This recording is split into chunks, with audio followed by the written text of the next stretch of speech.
Hi guys, dito ulit ako kasi merong nagtanong kung ano-ano nga daw yung mga requirements papunta dito sa Taiwan. Unang-una, ang requirements nyo ay dapat meron kayong passport, mga 1 year validity dapat pwede. Kasi din dati 6 months yung passport ko, medyo nag-alangan yung mga agency sa akin. Kaya siguro mga 1 year validity pataas yung passport nyo. Importante yon. Pangalawang importante, ang UMID ID. Importante ang UMID ID kasi hinahanap yan. Kahit dito sa Taiwan, minsan kapag mag-o-open account, hinahanap yon. Kaya kung dati wala pang national ID, pero ngayon pwede na daw dahil matagal dumating yung UMID ID dyan sa Pinas, ngayon pwede na daw yung national ID o kaya SSS certificate. Alam ko basta sa SSS certificate kinukuha yun sa SSS main dyan sa Manila. Yun ang pangalawang importante. Pangatlo na requirements ay voter's certificate o voter's ID. Dapat meron din kayo nun. TOR, diploma, at saka vaccination card. Yan, isa na rin yan sa mga requirements, yung vaccination card. Yan, ano pa bang hindi ko nabanggit?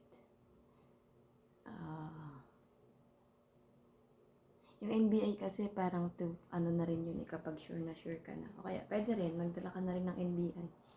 Kaso kasi 6 months lang yun pero kung talagang araw-arawin mo yung pag-apply or tiyagain mo mag-apply, di siguro sa 6 months na yun nakapagpasa ka na ng mga requirements. O kumuha ka na rin ng NBI. Yun yung mga requirements na ipapasa. Kailangan dala nyo yung mga requirements na yun kung pupunta kayo sa mga agency. Kasi merong agency na pinapauwi nila kapag hindi sila kompleto requirements. Tapos, pag mga walk-in naman, may mga agency na pwede ang walk-in. Ayun, siguro naman tinatanggap nila. Hindi ko pa kasi naranasan doon sa mga, doon sa mga agency. Basta ang alam ko lang na hindi tumatanggap ng hindi kompletong requirements ay ang City Employment Agency ko, at saka yung iQuest, yung agency ng asawa ko. Yun yung mga hindi tumatanggap ng mga hindi kompletong requirements. Yung mga legit na agency alam nyo na yan, nabanggit ko na yun sa unang vlog ko. Alam na ninyo yun, may mga.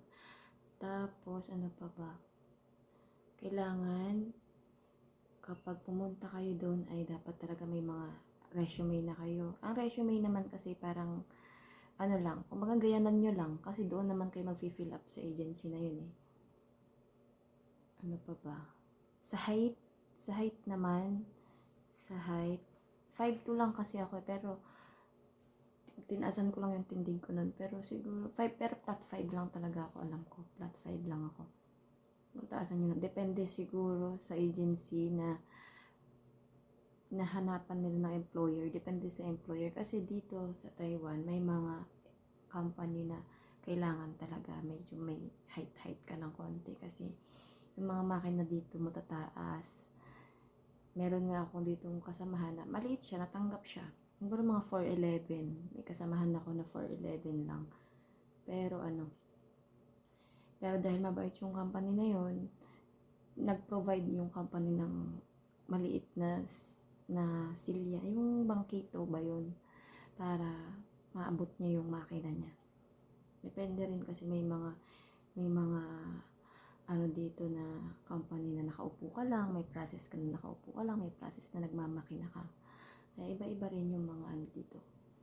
Tapos sa mata naman, yung mga requirements sa mata ay dapat okay lang na medyo malabo yung mata mo. Okay lang. Kahit nakasalamin ka, okay lang din. Basta hindi ka colorblind. Yun. Napakahalaga dito sa Taiwan na hindi ka colorblind. Yun yung mga requirements. Tapos kahit nakamatabo mata, okay lang. Kahit na nakasalamin, okay lang. Basta hindi nga colorblind. Sa height, mas prefer nila yung matatangkad. Pero depende pa rin yan sa company. Yun lang. Sana pa bang iba na mga requirements? Mataba, payat. Basta proportion lang siya sa height at weight mo. Okay. Kung mataba ka man, basta proportion siya sa height mo. Okay din. Basta, hindi siya sobrang obese, sobrang, malnourished, ganun. Para naman, makita nila na kaya mo talagang magbuhat ng ilang kilo. Kasi, isa yan sa mga interview nga na nasabi ko ulit sa dating vlog ko. Okay? Sa susunod na vlog ko, sasabihin ko naman kung kano ang sahod dito sa Taiwan.